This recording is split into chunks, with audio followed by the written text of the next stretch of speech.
Бисмилля, алхамдулилля, ассалату вассаламу аля расулихи Мухаммад ва аля алихи ва сахби ажмаин амма бад. Ассаламу алейкум рахматуллахи ва баракату, урматтуу бир туугандар. Бүгүн төн баштап сахабалардын өмүр таржымалынан кичине сабак кылууну чечтик. Жараткан Алла Таала Кур'ани Каримде радияллаху анху ва раду анху, Аллах алардан разы болду жана алар дагы Аллахтан разы болду деп чоң бир сүйүнчү кабарды айткан адамдар. Пайгамбар алейхиссалату вассалам асхаби кан нужум биайихим иктадайтум ихтадайтум, менин сахабаларым жылдыз сыңары, жылдыздай, алардын кимисин кармансаңар дагы туура жолдо болосуңар деген. Вала тасуббу асхаби, менин сахабаларыма акарат келтирбегиле, тилдебегиле.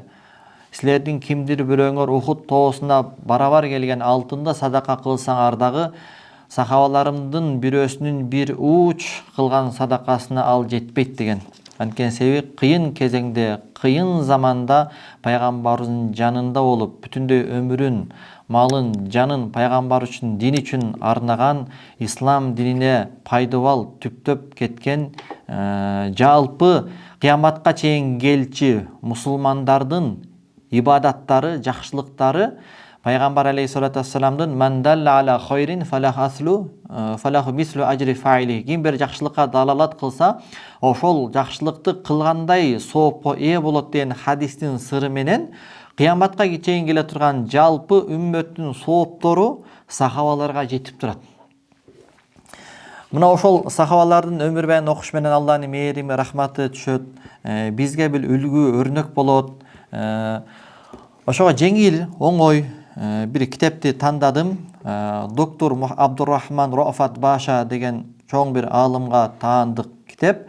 Китептин аты Суарун мин хаяти сахаба, сахабалардын өмүр баянынан бир шиңгил кээ бир көрүнүштөр, биз үчүн пайдалуу болгон бир көрүнүштөр. Мындай жалпы өмүр баянына чейин тереңдеп кирип, анан дата менен, монтип, тартип менен кетпейт. Мындай кыска нуска кылып эле жазган. Бул китептин автору доктор Абдуррахман Рофат Аль-Баша деген аалымдын калемине таандык. Бул адам 1920 жылы Сириянын түндүгүндөгү Ариха деген бир айылда төрөлгөн.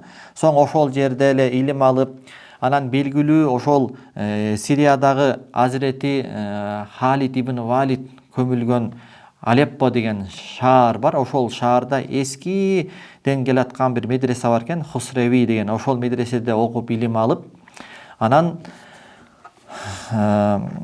жогорку билимди Египеттин борбору Каир шаарына келип, ошол Аль-Асхар университетине тапшырып, бакалаврды Усулуд-Дин факультетин ошол Аль-Асхар университетинен бүтүргөн. Параллельно ошону менен катар Каирский университет деп коет Египет, ошол Каир университети бүгүнкү күндө. Ошол жерде параллельно адабият факультетинде да илим алып, соң бакалаврды Аль-Асхардан Усулуд-Дин багытында бүтүргөндөн кийин магистратураны жана андан кийин докторантураны ошол Каир университетинде бүтүрүп, ошол жерден доктор болуп чыккан. Ислам ааламына көп кызмат кылган, мугалимдик кылган, көп жерлерде башчы болуп иштеген, ошол илим жаатында көптөгөн эмгектери жазган. Ошол эмгектеринин бири сахабалардын өмүр баянынан бир аз көрүнүштөр. Анан сахаба аялдардын өмүр баяны тууралуу дагы жазган, анан табийиндердин өмүр баяны тууралуу дагы жазган. Бул китепти Ислам университетинде 2013-14 жылдар окуп жүргөндө Кенжетай устаз Курманкожиев менен бирге окудук эле. Бул адам 1920 жылы төрөлгөн Мухаммад Рофат Аль-Баша качан кайтыш болгон десе 1986 жылы кайтыш болгон экен. Жума күнүндө сахабалардын куттуу денелери жашырылган Фатих деген кабырстан бар экен. Ал жерде белгилүү Константинополь, Стамбулду багындырган Мухаммад Аль-Фатих да коюлган экен. Ошол жерге коюлган экен. Аллах андан ыраазы болсун. Бүгүнкү баштай турган темабыз Анас ибн Малик деген сахабадан башталат, Ал-Ансори. Пайгамбар алейхиссалату вассалам Аллахумма рзуху малан ва валадан ва барик лаху. О жараткан Аллах, бул Анаска сен мал байлык жана бала чаканы ырыскы кылып бер, жана ал нерсеңди ага берекелүү кыл деп дуба кылган экен. Анас ибн Маликтин уулу Анас деген сахаба, бул ансори болгон. Ансори деген билесиздер, Меккеден Мединага көчүп келген, журт которгон, дин үчүн келген сахабаларга жардамдашкан, аларды тосуп алган, аларга көмөкчү болгон, диндин жайылуусуна негиз салган мединалык мусулмандарга ансор, жардамчылар, ансор, нусрат кылуучулар деген мааниде. Анас ибн Маликтин энеси Гумайса ага шахадат келмесин үйрөтүп жаткан мезгилде, балам, ушундай Меккеде Мухаммад алейхиссалату вассалам деген пайгамбар пайда болду деп, ашхаду ла илаха иллаллах ва ашхаду анна Мухаммадан абдуху ва расулух деген берекелүү шахадат келмесин үйрөтүп жаткан мезгилде, Анас ибн Малик өмүрүнүн гүлү жаңыдан ачылып келаткан, 10 жашка жетип жетпеген бир бала эле. Ошентип анын такыба энеси бул баланын назик жаш жүрөгүнө пайгамбарыбыз Меккеде дават кылып жүргөндө эле пайгамбар алейхиссалату вассаламга карай сүйүүнүн негизин баласынын жүрөгүнө энеси салган. Ошентип Анас пайгамбарыбызды угуп эле ага болгон сүйүү жүрөгүнө толгон. Бул таң калыштуу эмес. Көп учурларда кулактар бирөөнү көз менен көрүштөн алдын эле ага угуп ашык болуп калат. Анын сыңарындай ошол Мединадагы жалпы сахабалардай эле Анас ибн Малик дагы энесинин даваты менен Али пайгамбарыбызды көрө элек жатып, кулагы менен пайгамбарыбызды көрүп ашык болуп калган эле. Бул жаш бала пайгамбарыбызга Меккеге чейин барып ал затты көрүүнү канчалык каалады. Же болбосо пайгамбар алейхиссалату вассаламдын ошол убакта Али аты өзгөрүлө элек, Медина мурдагы аты Ясрип болгон, Ясрипке келүүсүн канчалык каалады, пайгамбарыбызды көрүү менен бактылуулукка бөлөнүш үчүн, пайгамбарыбызга жолугуу менен сагынычын таркатып, жаны жай алыш үчүн. Мына ошол нерсеге көп убакыт өтпөдү. Көп өтпөй үлүшкөр болгон Ясрипке, Мадинанын мурдакы аты деп аталып атат. Үлүшкөр болгон Ясрип. Эмнеге үлүшкөр? Анткени ааламда ошол акыркы пайгамбарды тосуп алуу деген эң чоң үлүшкө миңдеген, миллиондогон шаарлардан, айылдардан ага үлүшкөр болуп чыга келген Медина шаары болду. Магбуто, эң суктаныла турган, бардык аалам суктанат ал Мединага. Бардык шаарлар, айылдар, чөлкөмдөр, материктер суктанат. Өздөрүнүн абал тилинде. Кана ошол пайгамбар мен үстүмө келип, мен бияктан дин жайылганда, диндин очогу болгондо деп жайылуусун. Пайгамбар алейхиссалату вассалам көп өтпөй ошол бактылуу болгон, үлүшкөр болгон, суктанылган Ясрипке өзүнүн эң жакын досу болгон Сыддык Азирети Абу Бакыр менен келатты. Ошондо Мединага келатат дегенде ар бир мединалыктардын үйүн кубаныч бөлөдү. Ар бир мединалыктардын жүрөгүн фархат, сүйүнүч курчап алды. Көздөр, жүрөктөр пайгамбарды көтөрүү менен, пайгамбардын куттуу кадамдары анын үстө калуу менен берекелүү болгон жолдо келатканын көрүш үчүн көздөр, жүрөктөр пайгамбарыбызга күн сайын таң эртең чыгып алып, күн төбөгө келгенге чейин тигилип карап жатты. Ушул пайгамбарды көрүп калса экен, келатат да уктук эле жетип калды экенби деп. Ошентип жаш балдар дагы ар бир таңдын атуусу менен жол карап пайгамбарыбызды күтө турган болду. Бирок пайгамбар алейхиссалам Али келбеди. Алардын катарындагы жаш балдардын арасындагы Анас ибн Малик ал дагы пайгамбарыбызды көрө албай, ар түштө күн ысыганда кайрадан капаланып, кусалыгы канбай, кайгырган абалда кайрадан үйгө кайтып кетет эле. Ушинтип күндөр өтүп жатты. Мына ошондой күндөрдүн биринде, атыр жыттанган ушундай бир эң бактылуу таңдардын биринде, эң жаркыраган күндөрдүн биринде Ясриптин адамдары Мухаммад алейхиссалату вассалам өзүнүн досу Азирет Абу Бакыр менен Мединага жакындап калыптыр деген сөзүн укканда, эркектердин бардыгы ошол берекелүү пайгамбарыбызды, хидаяттын жана жакшылыктын пайгамбары болгон пайгамбарды көтөрүп келаткан берекелүү жолду караш үчүн бардык эркектердин бардыгы жол карап чыгып калды. Жарыша, жамаат болуп, алардын арасында кичинекей куштардын тайпасындай болуп, кичинекей жаш балдар дагы ал эркектердин арасында аралашып жүрдү. Ушундай жаш балдар сүйүнүп алган, алардын сүйүнүштөрү алардын жүздөрүндө кыйкырып турду дейт. Баягы жаш балдардын пайгамбарды көрөм деген сүйүнүштөрү жүздөрүндө кыйкырып турду, алардын кичинекей жүрөктөрүн курчап турду, алардын жүрөктөрү өтө шаттыкка бөлөнүп турду дейт. Бул жерден алына турган бир пайда карасаңыз, демек ошол жаш балдар 7, 8, 10 жаштагы балдар, кичинекей эле балдар да. Бул балдар пайгамбарды зарыга күтүп, пайгамбарыбыздын жолун карап, ушунча сүйүнүп ал келтат дегенде сүйүнгөн анын жүзүнөн жаңы көрүнүп турган жаш балдар каяктан жүрүп пайгамбарга карата мындай махабат алардын жүрөктөрүндө пайда болду. Демек бул жерден билинет, ал жерде сахаба аялдар Азирет Анас ибн Маликтин энеси Гамиса айымдай болуп жүрөктөрүнө, балдардын жүрөктөрүнө пайгамбарга карата сүйүүнүн уруктарын сепкен.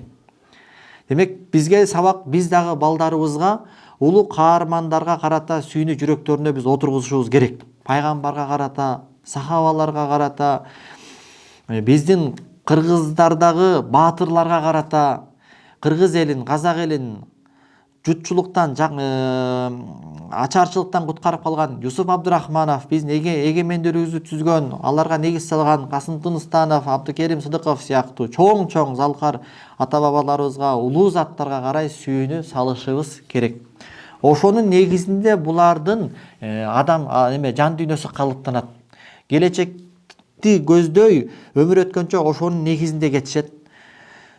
Анан ошол бактылуу жаш балдардын тобунда жол карап чыккан Анас ибн Малик ал-Ансори дагы бар эле дейт. Пайгамбар алейхиссалату вассалам өзүнүн сахабасы Азирет Абубакыр Сыддык менен Мединаны көздөй кирип келди. Жайнаган эркектерин жана жаш балдардын арасын аралай. Ошондо аялдар үйлөрүндө калган, жаш балдар өтө кичинекей болгон, булар үйлөрдүн чатырларына чыгып алып, алыстан пайгамбар алейхиссалату вассаламды көрүш үчүн чатырларына чыгып, алыстан назар салышты. Кимиси экен деп сурай. Бул күн өтө улуу бир күн эле. Анас ибн Малик сахаба өмүрү 100дөн өтсө дагы бул күндү ар дайым эскерет эле. Пайгамбар алейхиссалату вассалам Мединага жайгашыш менен, отурукташыш менен дароо аяка пайгамбарыбызга Гумайса деген Анас ибн Маликтин энеси Милхандын кызы Гумайса келди дагы. Өзү менен биргеликте Анас ибн Малик жаш баласын алып алган эле. Ал жаш бала энесинин алдынан ашып, жаштык менен энесинин алдында шаша келди. Анын чачтары өрүлгөндүктөн, анын өрүлгөн эки чачы кыймылдаганда анын чекесинде мынтип кыймылдап турду дейт. Анан Анас ибн Маликтин энеси Гамиса: "О Аллахтын элчиси, ансарлардан бир дагы эркек, бир дагы аял калган жок. Бардыгы сизге аздыр көптүр бир белекчесин берип кетип атышты. А мен сизге белек берейин деп эч нерсени таппадым, жупунулуктан, колдун жукалыгынан. Бирок мен сизге белек катары ушул баламды алып келдим. Ушул баламды алыңыз, канча кааласаңыз сиздин кызматыңызда болсун." Кыргызда айтат го, устазга тапшырып, сөөгү эти сиздики, сөөгү меники дегендей. Ушу балам сизден талим алсын, илим алсын, сизге кызмат кылсын, канча кааласаңыз деп баласын арнап берди. Пайгамбар алейхиссалам кичинекей жаш баланы карап, аябай пайгамбарыбыз жылмайып, жаркыраган жүзү менен кубана сүйүнө пайгамбарыбыз ал жаш баланы карап, өзүнүн шарапаттуу колу менен анын самайынан сылап, жана чекесинде кыймылдап турган өрүлгөн чачтарын сылап, өзүнүн үй бүлөсүнө пайгамбарыбыз аны кошуп алды. Анас ибн Маликти адамдар эркелетип, кичинекей Анас, Унейс, кичинекей Анас деп эркелетип айтып коет эле. Ошол пайгамбарыбыздын үй бүлөсүнө кошулган мезгилде бул сахабанын жашы болгону 10 жаштын гана тегерегинде эле. Ошентип Бул сахаба пайгамбарыбыздын тарбиясында, пайгамбарыбыздын камкорлугунда жашады. Качанкыга чейин? Пайгамбарыбыз бул ааламдан көзү өткөнгө чейин. Демек, пайгамбарлык bir үй бүлөнүн тарбиясын алган улуу залкар bir зат. Пайгамбарыбызга толугу менен 10 жыл кызмат кылды. Эң биринчилерден болуп пайгамбарыбыздын хидаятынын шербетин ичти. Аны менен өз нафсисин тазалады. Пайгамбарыбыздын хадисин ушунчалык көкүрөгүнө түйдү, аны менен жан дүйнөсүн толтурду. Пайгамбарыбыздын акыбалдарын көрдү, анын кабарларын көрдү, пайгамбарыбыздын сырларын, касиеттерин, кулк мүнөздөрүнө көрдү, туш болду. Эч ким анчалык чекке жете алган жок. Анткени себеби ал пайгамбарыбыздын үй бүлөсү болуп, пайгамбарыбыздын үй бүлөсүнүн bir бөлүгү болуп жашады да. Анас ибн Малик радиаллаху анху пайгамбар алейхиссалату вассаламдын ага болгон өтө ажайып мамилесинен ушундай bir бактылуулукка жетти. Эч бир бала андай мамилени атасынан көрүп бактылуулукка жете албагандай bir бактылуулукка жетти. Пайгамбарыбыздын улуу касиеттеринен, улуу адамкерчилигинен жана пайгамбарлык сыпаттарынан ушундай bir жакшылыктарды даамдады, татты, дүнүйө ага суктанат. Биз сөздү Анас ибн Маликтин өзүнө таштайлы. Пайгамбар алейхиссалату вассаламдын Анас ибн Малик болгон мамилеси кандай болгондугу туурасында. Анткени Анас ибн Малик дагы жакшыраак билүүчүрөөк жана кубаттуураак пайгамбарыбыз бизге сыпаттап берүүдө. Бул сахаба айтат, пайгамбар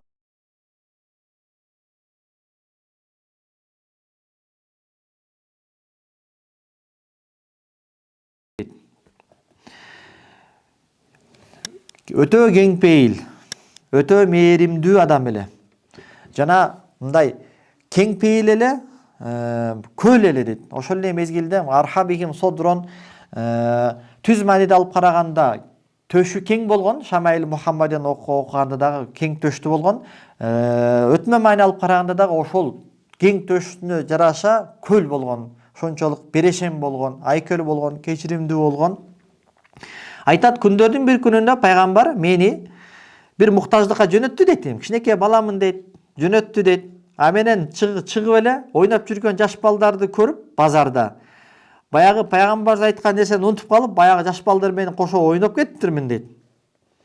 Ошентип пайгамбар айткан нерсени аткарам деп, балалык кылып эстен чыгып кетти дейт. Баланын иши чала деп кыргызда бекерден айтпайт да. Анан карасам эле артыман бирөө тургандай сезилди дейт. Акырын мени кийими менен мындай кийим менен мага тийди дейт. Анан карасам эле пайгамбар алейхиссалам мени карап жылмайып турат дейт да. Башкалардын ата энеси болгондо ай деп сабайт беле, чыбык менен урат беле, тилдейт беле билбейбиз.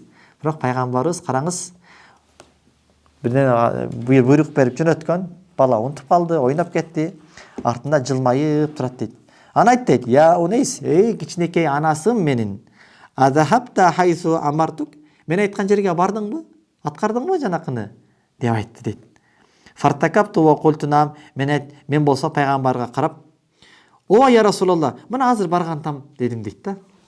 Азыр баргантам, балалык кылып. Валлахи лакад хадамтуху ашара синин дейт. Аллахка касам, пайгамбарга 10 жыл кызмат кылдым. Фама кала ли шайин санаатуху лима санаатаху. Эч качан бир нерсени туура эмес кылып койсом, неге сен муну кылып койдуң? Неге сен мындай кылып койдуң деп, ошол туура эмес кылганым үчүн неге мындай кылдың деп мени жемелеген жок. Бир дагы жол дейт. 10 жыл кызмат кылдым. Валали шайин тароктуху лима тароктаху. Анан бир нерсени таштап койгондуң үчүн неге сен буну кылбай койдуң деп жемелеген жок дейт. Бул нерсеге адатта биз сабыр кыла албайбыз. Бул нерсе үчүн үй бүлөдө эне менен кыздын ортосунда, ата менен баласынын ортосунда, тууган уруктун ортосунда, шеф менен кызматчынын ортосунда көп жаңжалдар ушул болору болбос нерселер үчүн чыгат. Неге мынтип койдуң, мынтип койсоң болбойт беле деп. Көп пайгамбар алейхиссалату вассалам улуу кулктун ээси болгондуктан төгүлүп кеткен суудан, сынып калган чайнектен, жабылбай калган эшиктен адамдын көңүлүн өйдө туткан, адамдын жүрөгүн өйдө туткан, атүгүл пайгамбарыбыздын үйүнө конокко келген сахабалар сөзгө берилип кетер эле пайгамбарыбыз уялгандан кетпейсиңерби, мен утайынбы, жатайынбы, эс алайынбы, эртең мен тахажжудка турушум керек, мага билесиңер тахажжудка туруш парыз, менин иштерим бар деп айта алган эмес пайгамбарыбыз. Уялып ушунчалык анан атүгүл Кудай Таала Куранда аят түшүрөт. Эй сахабалар деп ошол додосо. Пайгамбар силер конокко чакырса тамагыңарды ичип, муктаждыгыңар бүткөндөн кийин болду, сүйлөшө турган тезинен эртерээк кеткиле, ал пайгамбар уялат. Силерге айткандан Аллах уялбайт акыйкатты айтуудан дейт го. Мына ошол пайгамбар алейхиссаламдын мына ушул сапатынан биз толугу менен бул мүнөзүн албасак дагы, мында араб тилинде бир эреже бар. Кайсыл нерсе толугу менен алынбаса, аны толугу менен таштап салбаш керек деп.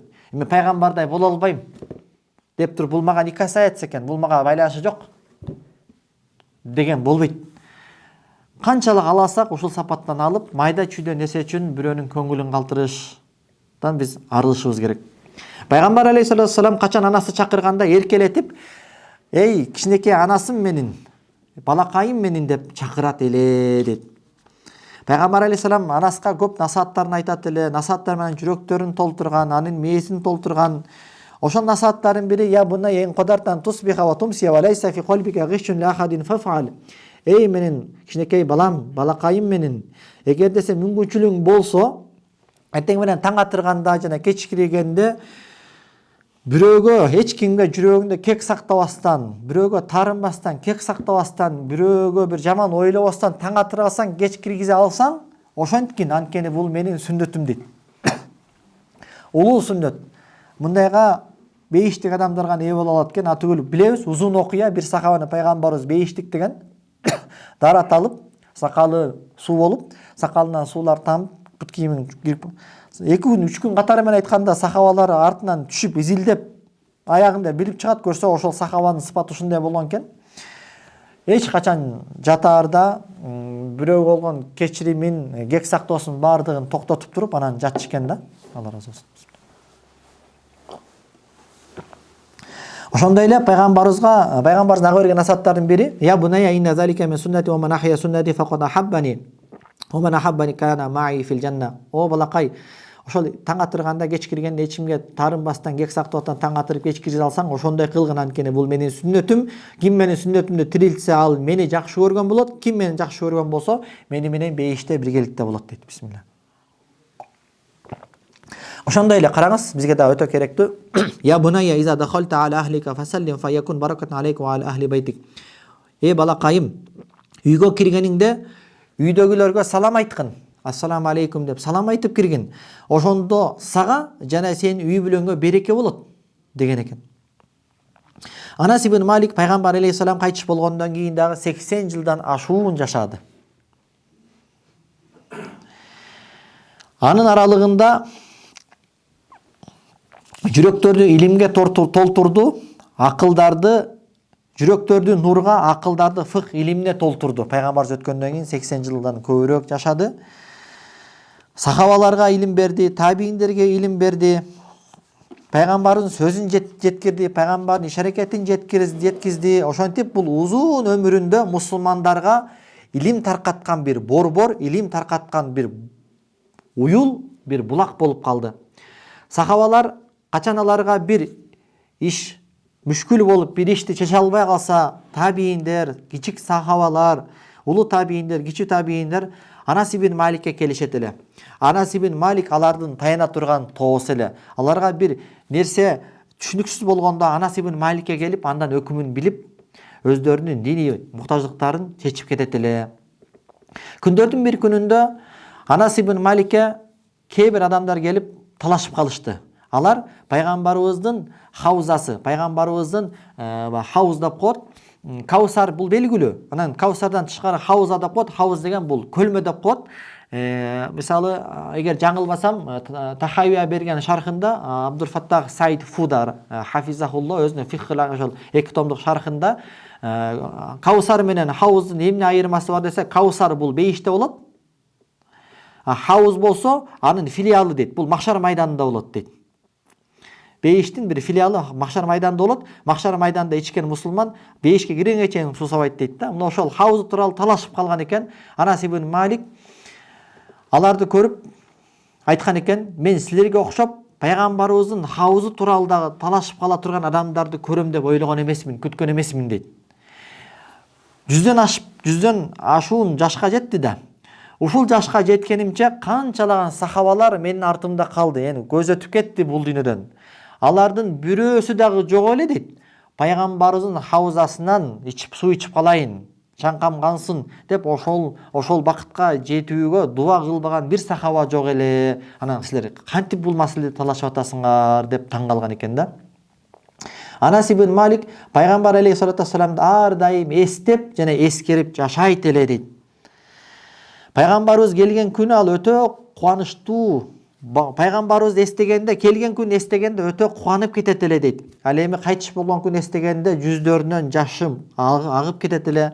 Жана пайгамбарыбыз тууралуу көп айтат эле дейт.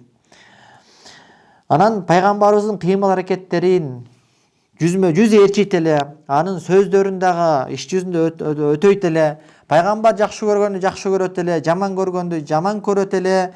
Жана пайгамбарыбыздын өмүр баянынан 2 күндө ар дайым айта берет эле. Пайгамбарыбызга эң биринчи жолуккан күнүн айта берет эле, анан пайгамбарыбыздан айрылган күнүн айта берет эле дейт. Биринчи күндө айтканда Анас ибн Малик өтө жыпар жыттанган бир нерсени жыттагандай кубанып, сүйүнүп, өңү өзгөрүп кетет эле дейт. Качан пайгамбарыбыздын кайтыш болгон күнүн эскергенде буулуга ыйлап, ушундай бир кыйналып кетет эле дейт. Көп айткан сөзү ушул эле дейт. Пайгамбар алейхиссалату вассалам бизге келген күнгө, анан бизден кеткен күнгө окшогон күндү мен күбө болбодум деп көп айтат эле. Пайгамбарыбыз Мединага келген күнү бүтүндөй Мединаны нурлантып жиберген дейт. Пайгамбарыбыз кайтыш болгон күнү бүтүндөй Медина караңгы болуп калган эле. Мындай адамдар айтып калат го. Баягында окуя болгондо, ушундай кыйынчылыкка туш болгондо жашоо мага кызыксыз болуп калды, жашоонун кызыгы кетип калды, мага жашоо черный белый болуп калды дегендей, Медина ушундай бир караңгылашып калган эле дейт. Пайгамбарыбызды эң акыркы көргөн назарым ошол экинчи күнү көргөн, биринчи күнү көргөнмүн дейт. Анас ибн Малик пайгамбарды эң акыркы жолу мен биринчи күнү багымдат намазын окуп атканымда көргөнмүн дейт. Багымдат намазда биз Азирети Абу Бакыр Сыддыкка уюп намаз окуп аткан элек дейт. Пайгамбарыбыз катуу ооруп аткандыктан намазга чыгып келе албай калган дейт. Алгач пайгамбарыбыз намазга чыгып келип аткан. Намазга келип аткандагы намазга отуруп имамдык кылып, артынан сахабалар уюп аткан. Кийин пайгамбарыбыз келип Азирети Абу Бакыр Сыддыкты имамдыкка чыгарып, өзү анын артында туруп алып, уюп, отуруп окуп эле. Кийин ага дагы дарамет жетпей калган эле.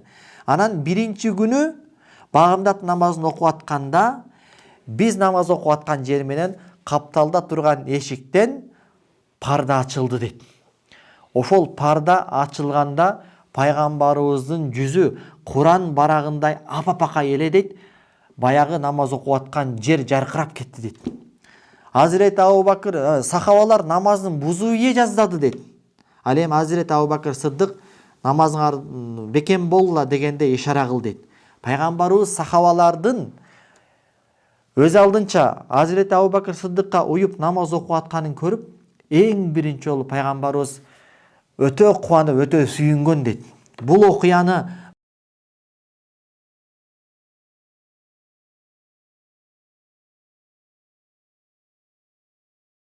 Мухаммад Саид Рамазан Бути калп айтам. Китептин аты ошол Фиху Сира Набавия. Пайгамбар алейхиссалаттын өмүр баяны тууралуу эмгек жазган. Ошол эмгегинде урматтуу туугандар, пайгамбар бизди ыраазы болуп өмүрүнүн акырында таштап кеткен абалга бекем бололу. Ал абал сахабалардын жамаат менен намаз окуп жатканы эле дейт. Ошондуктан урматтуу бир туугандар, бул жерден кандай сабак? Намазыбызга өтө көңүл бурушубуз керек. жана намазыбызды жамаат менен окуганга аракет кылышыбыз керек. Өлүм төшөгүндө жаткан пайгамбарыбызды кубандырган, сүйүндүргөн жана сахабалар менен эң акыркы коштошуу назарын кылган нерсе ушул болгон. Соң ошентип пайгамбар алейхисалам ошол күнү кайтыш болду. Пайгамбарга топурак салып атканда дагы пайгамбарыбыздын жүзү ушундай бир нурлуу болуп турган эле дейт. Баягы Азирет Абу Бакыр Сыддык радиаллаху анху пайгамбардын жүзүн ачып, сен тирүүлүгүңдө кандай асыл болгон болсоң, өлгөндөн кийин дагы ошондой асылсың деп чегестен өпкөн ошол да. Ошол нуру, сулуулугу өлгөндөн кийин да кеткен эмес. Адатта адам өлгөндөн кийин мурду кыйшайып, өңү карарып, көгөрүп, ушундай бир көрксүз абалга келип калат да. Пайгамбар алейхисалам Анас ибн Маликке мындай деп дуа кылган эле: Аллахумма рзукху малан ва валадан ва барик лаху. О Аллах, бул Анаска мал байлык, бала чаканы берекелүү кылып, кенен кылып бергин деп кылган дуасы өтө белгилүү. Болбосо көп башка дагы дуалары бар. Алла Таала пайгамбарыбыздын бул сахаба болгон ушул Анас ибн Малик болгон атүгүл бул адам ошол өзүнүн тирүүлүгүндө 200 жүздөн ашык балдары жана неберелери болгон. Алла Тааланын өмүрүнө ушунчалык береке берген, толугу менен 1 кылым жана 3 жыл, яни 103 жылдан көбүрөөк жашаган дейт. 103 жыл жашаган дейт. Анас ибн Малик пайгамбарыбыздын шапаатын аябай үмүт кылгандардын катарында эле дейт. Эң көп пайгамбардын шапаатын үмүт кылган Анас ибн Малик эле дейт. Ал адам мынтип айтат эле дейт: мен кыямат күнү пайгамбарга жолукканда мындай деп айтууну үмүт кыламын: о Аллахтын элчиси, бул сиздин кичинекей кызматчыңыз Унейс, кичинекей анасыңыз деп айтамын. Балким пайгамбар мага шапаат кылып калар деп эң көп үмүткөр ошол сахаба эле дейт. Анас ибн Малик ооруп өлүм төшөгүндө жатып калганда туугандарына: мен өлүм төшөгүндө жатканда ла илаха иллаллах Мухаммаду Расулуллах деп талкин кылгыла, ушул келмени мага айтып тургула дейт. Ошентип ал кайтыш болоодо бала чакасы тээрегинде ата келип ла илаха иллаллахты кайталап турган, өлгөнчө ла илаха иллаллах Мухаммаду Расулуллах деп кайталап жатып анан жаны чыккан. Кайтыш болоордон алдын пайгамбарыбызга таандык болгон, пайгамбарыбыз тирүүлүгүндө колдонгон кичинекей бир таякчасы болгон экен. Пайгамбарыбыздын аса таягы болгон, кичинекей бир таякчасы болгон экен. Осоятын согир, кичинекей таякча болгон экен. Ошол таякчаны көзүнүн карегиндей табаррук кылып, береке үчүн катып жүргөн экен. Ошону чыгарып, мен өлгөндө менин жалаңкат этим менен көйнөктүн ортосуна ушул таяктайды койгула деп осуят кылган экен.